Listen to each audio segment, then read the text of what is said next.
जय सच्चिदानंद। आप सबके अंदर विराजमान परमात्मा को अत्यंत भक्ति पूर्वक अभेद भाव से नमस्कार नमस्कार नमस्कार। आज हम आपके साथ पति पत्नी के दिव्य व्यवहार के बारे में कुछ बातें करेंगे। पिछले बार पति पत्नी के बीच में जो क्लेश होता है और उसके वजह से बच्चों पे जो बुरी असर होती है उसके बारे में कई बातें कही। क्लेश तो इतना कॉमन है पति पत्नी के बीच में, छोटी छोटी सी बातों में क्लेश हो ही जाता है। जैसे कि कोई दूसरों का देख के पति पत्नी में झगड़ा हो जाता है। ये सब जो दुख है सब आमंत्रित दुख है, इनवाइटेड दुख है। हम ही खुद उसको आमंत्रण पत्रिका भेज के बुलाते हैं और जब आ जाते हैं दुख तब हम कहते कि ये कहाँ से आए, क्यों आए। अरे आपने ही तो इसको आमंत्रण पत्रिका भेजी थी बड़े खुशी से, होश से, तो अभी वो आएगी तो आप कैसे ना कह सकते हो उसके। तो इसलिए ये सब समझने की जरूरत है हम किस तरह से दुख को आमंत्रण देते हैं, क्योंकि दुख को आमंत्रण देना इतना सहज होता है कि मालूम ही नहीं पड़ता है कि हम इस तरह से दुख को आमंत्रण दे देते हैं। सब तरफ का सुख है लेकिन फिर भी हम दुख को न्योता देते ही हैं, क्योंकि सारी ओर से सुख रहा वो भी आदमी उस सुख को बर्दाश्त नहीं कर सकता है, इसलिए उसको दुख कहीं से भी चाहिए न हो वहां से भी वो खड़ा कर देता है। उदाहरण तक किसी के घर में नई गाड़ी आई, पड़ोसी के वहां नई गाड़ी आई या देवरानी के वहां अच्छी नई गाड़ी आई, मर्सिडीज कार आ गई और अपने यहाँ छोटी सी मारुति गाड़ी है, देख के पत्नी बहुत जलने लगेगी। उसको देख के दूसरे की गाड़ी, नई गाड़ी, देवरानी के वहां नई गाड़ी देखी, मर्सिडीज देखी तो यहाँ इसको दुख चालू हो गया। अरे दोनों भाई यहाँ साथ में धंधा करते हैं, दोनों का सरीका हिस्सा है, फिर भी ये मर्सिडीज में फिरती है और हमारे यहाँ तो सिर्फ मारुति छोटी सी फ्रंटी। तो ये जलन इसको छोड़ता नहीं है और फिर एक दुख इन्वाइट करता है। अरे एक तो देवरानी, दोनों भाई यहाँ तो अच्छी तरह से धंधा करते थे, एक भाई जरा धंधा में कमजोर है, दूसरा होशियार है, तो बड़ा छोटा भाई है तो दूसरे को संभाल लेता है धंधे में और दोनों का घर अच्छी तरह से चले इस तरह से ख्याल रखता है। छोटा भाई बहुत मेहनत करता है, फिर भी उसकी बड़े भाई की पत्नी हमेशा जलती ही रहती है। मेरे देवरानी के वहां तो ऐसा है, मेरे देवर के वहां तो ऐसा है, उसके घर में वीसीआर आया तो मेरे घर में क्यों ना हो, उसके घर में नया सोफा सेट आया तो मेरे घर में क्यों ना हो, उसने बहुत कीमती फ्लैट लिया तो मुझे भी वैसा कीमती फ्लैट होना चाहिए, जो पुराना है उसको बेच दो और उसके जैसा ही नया ला के दो। अब भाइयों भाइयों को कुछ आपस में प्रॉब्लम नहीं है, लेकिन ये देवरानी जेठानी को एक दूसरे का सह नहीं पा सकते हैं, सहन ही नहीं होता है। अभी इसका अंजाम का क्या, इसका अंत क्या, एंडलेस है, एंडलेस। छोटी सी बात हुई तो भी उसका ये स्पर्धा, कंपटीशन चालू हो जाता है। अपने पास जरा सी पुरानी गाड़ी हो गई, सेकंड हैंड आ गई तो उसको दिल में जलन जलन हो जाएगी। फिर बहुत बहुत कजिया कर करके पति के पास नई गाड़ी मंगवा ली, शानदार Mercedes first class sky blue colour की लेके आए और खुशी खुशी सारे महल्ले वालों को इकट्ठा करके बताए, सब अपनी फ्रेंड्स को सबको बुलाकर पार्टी दी और मर्सिडीज गाड़ी दिखाए और खुशी होके ओ हो क्या, जैसे कि हम आकाश में जब उड़ रहे हैं ऐसी खुशी में बहू रानी तो रह रही है। फिर 4 दिन के बाद क्या हुआ, रास्ते में गाड़ी पार्क की थी, कुछ लेने शॉपिंग में गई थी तो बच्चों ने ब्लेड लेके बहुत सारे लकीरें कर दी, नई ब्रांड न्यू गाड़ी के कलर में इतनी सारी लकीरें कर दी और जैसे बाहर आए देखा कि वो अपनी गाड़ी का कलर सत्यानाश कर दिया है बच्चों ने। इतना दुख, इतना दुख, इतना दुख आ गया।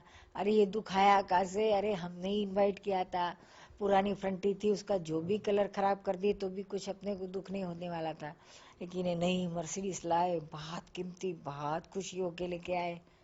तो जितना खुशी उसमें से ली है उतना ही दुख उसमें से लेना पड़ेगा, ऐसा नियम है। क्योंकि ये सब अनात्मा विभाग में से सुख ले रहे हैं। जो सच्चा सुख अपने आत्मा में से लेने का है, जो हमेशा मिलता रहेगा, शाश्वत सुख है, उसके बदले विनाशी चीज वस्तुओं में से हम सुख लेते हैं। तो वो चीज हमेशा विनाशी है, टेम्पररी है, उसका अंत आता है, तो हमारे सुख का भी अंत आ जाता है। और सिर्फ अंत आता है उतने से ही नहीं पूरा होता है, लेकिन वो सुख जाता है तो जाते जाते हमें दुख देते जाता है, दुख दे के जाता है। और इतना दुख कहाँ जाए, कैसे सहन कर जाए। एक बहन तो थी, वो हमारे पास आती थी, उसको इस आत्म का ज्ञान प्राप्त किया हमारे पास ने। उसके बाद उसको अपनी खुद की सारी गलतियां दिखने लगी, अपनी युहानी से लेके आज तक बुढ़ापे तक के उसको अपनी सारी गलतियां दिखने लगी। उसको ये सब दिखा कि जब मैं नई नई शादी करके आई थी तो मेरे पति के लिए मुझे इतना शंका होती थी, इतनी शंका होती थी, हमेशा मुझे शंका रहती थी। जरा सी किसी स्त्री के साथ बात करे, कोई परस्त्री के साथ बात करे तो मुझे शंका हो जाती थी, अरे इसके साथ इसको लफड़ा तो नहीं होगा, लफड़ा हो गया कि क्या, चालू हो गया कि क्या। और फिर रात को इतना उसके साथ झगड़ा करती थी, इतना झगड़ा करती थी, बहुत टोना देती थी, कैसा भी बोलती थी। इतना मुझे अंदर जलन होता था। अभी मुझे समझ में आता है कि सब मेरी गलत फहमी थी, इसमें एक भी बात सच्ची नहीं थी। कभी अगर मेरा पति अपनी बहन के साथ कुछ बातें करता हो तो मुझे ऐसा लगता था कि ये मेरी ही बात करते हैं। माँ के साथ अगर मेरा पति, बाप, माँ और बेटा कभी कुछ बात अकेले में करते हो और मेरे ध्यान में आ गया कि कुछ बातें कर रहे हैं, तो तुरंत ही मुझे यही शंका आ जाती थी कि ये मेरी ही बातें करते हैं। ऐसा शंकिल मन स्त्रियों को बहुत होता है और इसकी वजह से पति को बहुत सहना पड़ता है। वो इतना टोना देती है, गालियां देती है, पति के लिए हमेशा शंका शंका करती है, किसी के साथ बात करने नहीं देती, और बात किया तो खत्म। ये सब व्यभिचारिणी बुद्धियां हैं। ऐसी बुद्धि व्यभिचारिणी है, वो कभी सुख नहीं पाने देगी, हमेशा दुख दुख दुख ही देगी। और कोई अपने को दुख नहीं देता है, अपनी व्यभिचारिणी बुद्धि ही अपने को दुख देती है। और हम ही अपनी ये इस बुद्धि से दुखों को इनवाइट करते हैं, आमंत्रण देते हैं। ये सब एनालिसिस करके आप अंदर झांक के देखो तो ये अपनी ही गलतियां से ये दुख आ रहा है। कोई अपने को दुख देने के लिए समर्थ नहीं है इस जगत में। हमको जो भी कुछ दुख मिलता है वो हमारा ही इनवाइट किया हुआ है, हमने ही क्रिएट किया हुआ है। और हमारा इनवाइट करने के बाद जब आता है तो फिर उसको आप अच्छी तरह से उसका हिसाब पूरा करो। तब तो आप चिल्ला उठते हैं, अरे ये दुख मुझे कहाँ से आ गया, मैंने क्या किसी का बुरा किया था कि मुझे इतना बुरा आ रहा है। लेकिन आपको नहीं मालूम आपने किस तरह से ये दुखों को इनवाइट किया है। बहुत अच्छी सी बात है, व्यभिचारिणी बुद्धि किस तरह से दुख देती है और व्यभिचारिणी बुद्धि किस तरह से सुख देती है। हमारे यहाँ यंग कपल आता है और उसकी माँ, सास ससुर भी है। लड़की बहुत होनहार है, होशियार है, पढ़ी लिखी है, बड़े शहर में रहती है। अपने सास ससुर के साथ, अपने एक बच्चे के साथ वो रहती थी। उसके पति भी अच्छा काम कमाते थे, लेकिन वो उसको अपनी सास के साथ रहने का बिल्कुल जमता नहीं था। उसको लगता था कि मेरी स्वतंत्रता मेरी सास ले जाती है, मुझे कुछ करने नहीं देती है। कुछ भी मुझे करना है तो मैं खुद कर से नहीं कर पाती हूँ। मुझे मेरी सास की परमिशन लेना ही पड़ता है।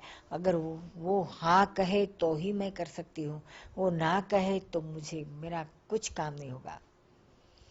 तो ये हौले हौले स्लोली स्लोली इतना बढ़ने लगा कि उसको अभी दिमाग में यही चलने लगा, उल्टा ही चलने लगा कि अब मैं ये सास से कब अलग हो जाऊं। तो उसने उसने बहुत प्लान किया किस तरह से माँ बेटे को एक दूसरे से अलग करवाना। तो उसने बहुत सारा छल कपट चालू कर दिया करना।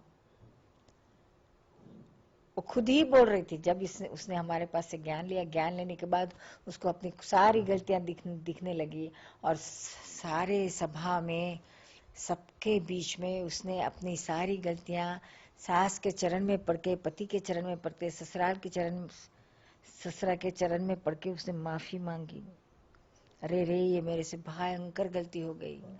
मैंने एक माँ को अपने बेटे से अलग करवाया, एक बाप को अपने बेटे से अलग करवाया, बेटे को माँ से अलग कराया। मेरे जैसी पापिनी ये जगत में कोई नहीं है। और ये सब छल कपट करके मैंने करवाया। क्यों? कि मुझे स्वतंत्रता चाहिए थी, सास के अंडर में मुझे नहीं जीना था।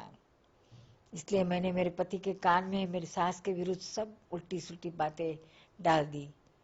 रोज थोड़ा थोड़ा थोड़ा थोड़ा पॉइजन कान में डालते डालते डालते एक दिन ऐसा आ गया कि मेरा पति मेरी सास का दुश्मन हो गया। माँ बेटे के बीच में दुश्मनी हो गई, और मैं बहुत खुश हुई, और मुझे लगा कि अब मेरा मकसद पूरा हो जाएगा। और सचमुच हुआ भी। एक दिन ऐसा आया कि मेरी सास ने तंग आके कह दिया कि अब आप सब अलग हो जाओ। मैं तो यही दिन की राह देख रही थी, और हमने फौरन तुरंत ही अलग कर दिया हमारा मकान। फिर जब हौले हौले जब मुझे समझ में लगा, दादा भगवान की किताबें पढ़ी, सत्संग में आने लगी, तो मुझे लगा कि तो मेरी भयंकर गलतियां हैं, और आज मैं माफी मांगती हूँ, और फिर से हम एक हो जाए, एक घर में वापस मिलजुल के रहे, ऐसा मेरे दिल में भाव आ जा रहा है। तो इसके लिए उसने बहुत प्रार्थना की।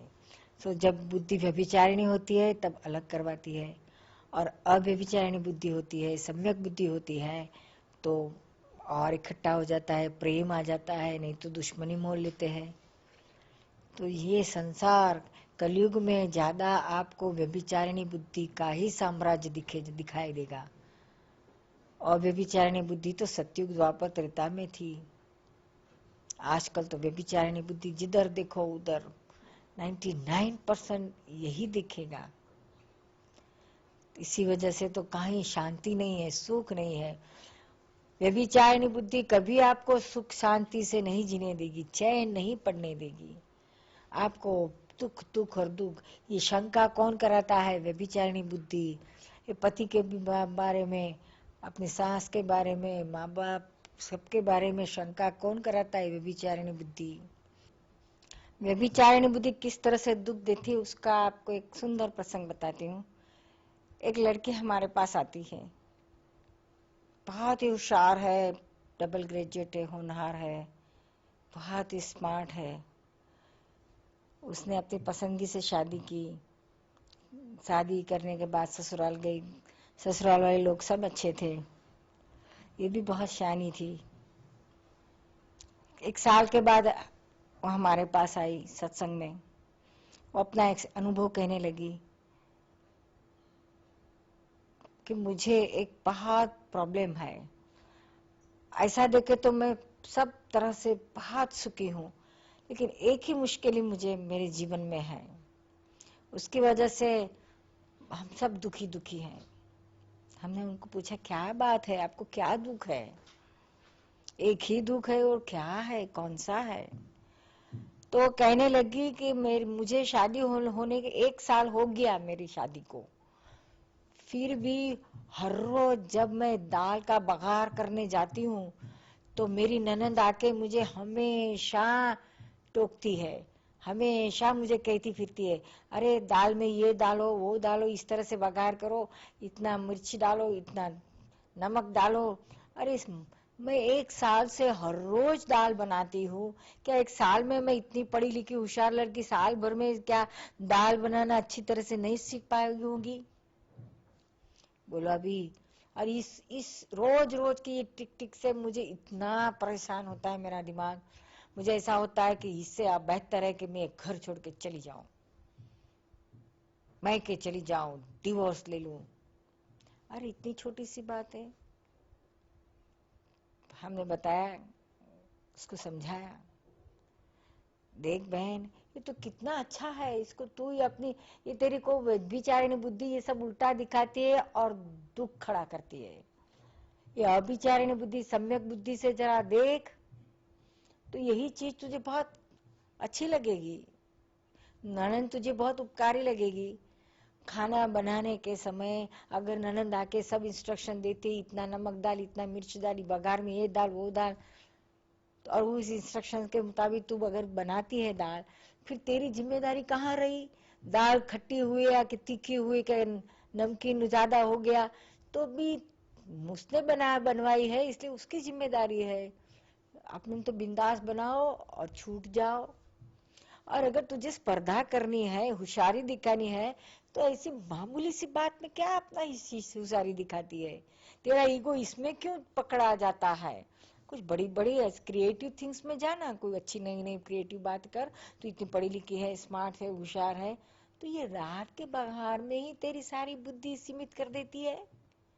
कुछ नया नया सीख, कंप्यूटर में जा, इधर होशियारी दिखा, तेरी आईटी में तेरी होशियारी दिखा, क्या सोशल वर्क में तेरी होशियारी दिखा, ये दाल में क्या? तो एक तुरंत समझ गई थी, तो बहुत होशियार लड़की समझ गई कि ये तो मेरी ही गलती है। और उसने उस दिन से उसने सब सॉल्व कर दिया। समझ गई अब मेरे से ये कोई गलती नहीं होगी, सब मैं समझ गई, अब मैं अच्छी तरह से सब कुछ हैंडल कर सकूंगी। लो कितना सिंपल है, इतना सिंपल को इतना प्रॉब्लमेटिक बना देते हैं कि ना पूछो बात। एक घर में ऐसा था, शादी हो के नई बहू आई, थोड़े दिन तो सब चला, क्योंकि घर में हर कोई बातें जिठानी को पूछकर ही होती थी। सब काम जिठानी को पूछकर ही होता था। यहाँ तक कि अगर बाहर जाना हो पति पत्नी को, नए नई शादी हुई थी, तो अपनी बड़ी भाभी को पूछकर ही देवर जाता था पत्नी को लेके बाहर। अब ये बात पत्नी नहीं सह सकती थी। उसको लगता था कि इतना सारा वर्चस्व क्या है, अगर सास होए तो मैं समझ सकती हूँ थोड़ा बहुत, लेकिन ये जिठानी तो सास से भी बढ़कर है, इसका मैं क्यों सह लूं? तो हौले हौले उसको बहुत जलन होने लगी, और उसको शंका भी होने लगी कि कहीं मेरा देवर और मेरी भाभी का कुछ रिश्ता कुछ बुरा तो नहीं है, दोनों में कुछ विचार तो नहीं है, ऐसा उसको शंका होने लगा। और ये फिर व्यभिचारिणी बुद्धि ने जो उसको हैरान किया, शंका शंका शंका। जरा सी बात करने, दोनों बात करते देखे तो उसको अंदर अंदर शंका हो जाती थी, क्या होगा, कैसे चलता होगा, हंस हंस के बात करते, क्या बातें करते होंगे, मजाक करते हैं और मुझे तो कितना जलाते हैं। फिर एक बार हमारे पास आई और उसने कहा ऐसा मुझे होता है। फिर हमने उसके पति को बुलाया, पति को बिठाया, उसने कहा कि ऐसी कोई बात नहीं है, लेकिन बचपन से मुझे मेरी माँ नहीं थी, इसलिए मेरी भाभी ने ही मुझे माँ की जगह पे रखकर मेरा सब कुछ किया है, तो उसका उपकार मैं सारी जिंदगी नहीं भूलूंगा। आज जो भी कुछ में है वो मेरी भाभी की वजह से है, तो इसका मैं लिहाजा रखता हूँ, उनको माँ की जगह पर रखता हूँ, उनको सब कुछ पूछ कर करता हूँ। इसका मतलब ये नहीं है कि मैं अपनी पत्नी से नाखुश हूँ या पत्नी को मैं दुख दूँ, नहीं नहीं, उसको भी मैं उतना ही प्यार करता हूँ, लेकिन पत्नी पत्नी की जगह पे है, भाभी मेरी माँ की जगह पे है, दोनों एक दूसरों का स्थान किस तरह से ले सकोगे? तो इतनी ही बात अगर वो लड़की समझ जाए, पत्नी समझ जाए, तो प्रॉब्लम कहाँ है? ठीक है ना, अच्छा है, अब सब पूछ के करते तो हमारे सर पे उतना कम बोझा, भारी नहीं, मुक्त होके करे जाओ। लेकिन ये अहंकार है ना, वो बहुत बुरा है। वो अहंकार अंदर यही करता है कि मेरे से भी ये ज्यादा हो गया, पजेसिवनेस आता है पत्नी को, मेरे से ज्यादा मेरी जेठानी का पोजेशन मेरे पति पे ज्यादा है, मैं उसके लिए सर्वस्व हूँ, नहीं कि मेरी जेठानी है, नहीं कि मेरी सास। स्त्री का पजेसिवनेस, मालिकी भाव, यही उसको दुख देता है। और ये भाव कौन दिखाता है? यही बुद्धि, विपरीत बुद्धि। और सम्यक बुद्धि तो आपको सब सीधा ही दिखाएगी, उल्टा नहीं दिखाएगी। सो ये सत्संग से, सत्शास्त्र पढ़ने से, अच्छे अच्छे लोगों के साथ डिस्कशन करने से, एक दूसरे के अनुभव बांटने से हमारी अव्यभिचारिणी बुद्धि होती जाती है, व्यभिचारिणी बुद्धि खत्म होती है, विपरीत बुद्धि खत्म होती है और सम्यक बुद्धि प्रकट होने होती है। तो इसका बहुत आवश्यकता है कि हम सत्संग करें, सत्शास्त्र पढ़े, अच्छे अच्छे लोगों के साथ अध्यात्म की ऊंची ऊंची बातें करें और उसमें से कुछ न कुछ नया नया सीखें। इस तरह से जीवन हमारा अध्यात्मय होगा तो आपको कभी भी दुख नहीं आएगा। एक इनवाइटेड दुख की बात करती हूँ। एक बहन थी, उसको अंदर दिल में जलन होने लगी कि मेरी सारी फ्रेंड्स है, उसके वहाँ नए नए सोफा सेट आ गए, मेरी देवरानी ने भी नया सोफा सेट लाया बसाया है, और हमारे घर में 15 साल पुराना ही सोफा अभी तो बिल्कुल फट गया है, उसमें कुछ रहा नहीं है। कोई नया मेहमान आता है, उस दिन तो उसको बहुत दुख होता था, मेहमान के सामने मेरी आबरू चली जाती। अरे बहन, आबरू तेरे सोफा से नहीं आती है, हमारी खानदानी से आती है, हमारे प्यार से आती है, हमारे गुड बिहेवियर से आती है। लेकिन ये इतनी रॉन्ग, एक दूसरों का नकल कर करके इतनी रॉन्ग बिलीफ हो जाती है कि स्पर्धा में उतर जाते हैं, कंपटीशन में उतर जाते हैं। तो बहुत दुखी होती थी और रोज अपने पति को, जब कोई मेहमान आया तो ज्यादा तूफान कर देती थी, बहुत ही झगड़ा मोल लेती थी अपने पति के साथ। आप मुझे कभी नए सोफे ला नहीं देते हैं, कितने पुराने हो गए, कब लाओगे? अभी ये बार तो आप, ये पगार आया, ये बार आपको पैसे आए तो मुझे नए सोफे ला के ही देना पड़ेगा। फिर बहुत बेचारा, उसके पास इतने पैसे नहीं थे, फिर भी करूंगा करूंगा करते करते 4-5 साल निकल गए।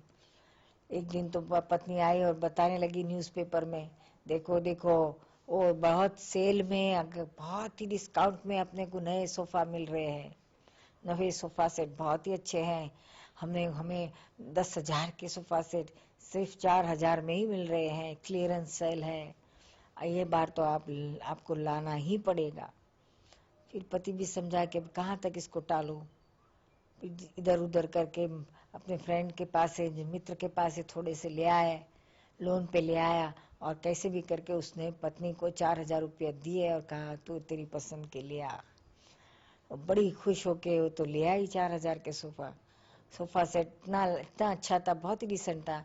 अपनी सारी फ्रेंड्स को उसने बुलाया, घर पे बुलाया, सबको चाय पानी नाश्ता करवाया और अपने नए सोफा सेट सबको बता के खुश हो रही थी। स्त्री की एक बहुत बड़ी खासियत है, कुछ भी नई चीज वो लेके आती है घर में तो जब तक तो औरों को बताती नहीं है और उसका तारीफ नहीं करते हैं, तब तक उसको चैन नहीं पड़ता है।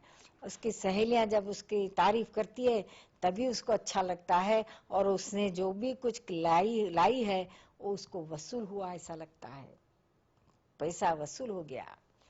तो वो बहन अपनी सारी सहेलियों को बुला के सबको बताती थी, मेरे देखो कितने सस्ते में मिले, मुझे तो एकदम क्लियरेंस सेल में मिले, 10,000 के सोफा सेट मुझे सिर्फ 4,000 में मिले।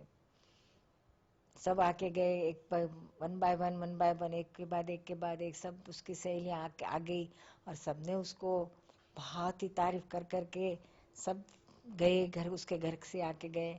तो सहेलियों को तो क्या है, आराम से सोफा देखती है, तारीफ करते जाती है और साथ साथ में चाय नाश्ता मजे से करती जाती है।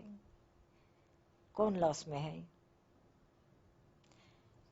क्या समझता ही नहीं है। इतना आवरण आ जाता है विपरीत बुद्धि का कि बस अहंकार और शो अप, मेरा शो अप, मेरा नाम ना हो जाए, मेरी कीर्ति हो जाए।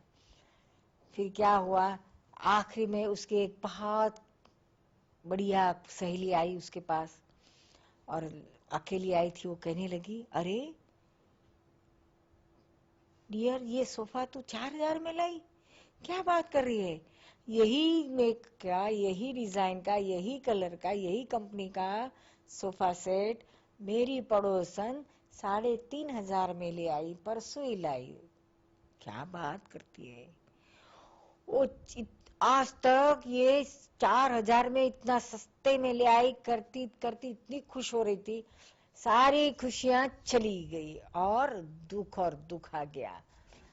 जब कभी वो सोफे के सामने देखती थी तो उसको 500 का नुकसान ही दिखता था। वो खुशी सब चली गई और दुख ही आने लगा। बोलो किस तरह से हम दुख को इनवाइट करते हैं। जो भी आ गया, फिर नुकसान हुआ कि नफा हुआ, जो हुआ जो हमारे किस्मत में था वो हो गया। जब चीज हो गई, बन गई, अब उसमें क्या चेंज हो सकेगा। तो उसको स्वीकार लो, एक्सेप्ट कर लो, तो आपको बिल्कुल दुख नहीं होगा। नहीं तो ये दुखों का कभी भी अंत नहीं आएगा। जय सच्चिदानंद।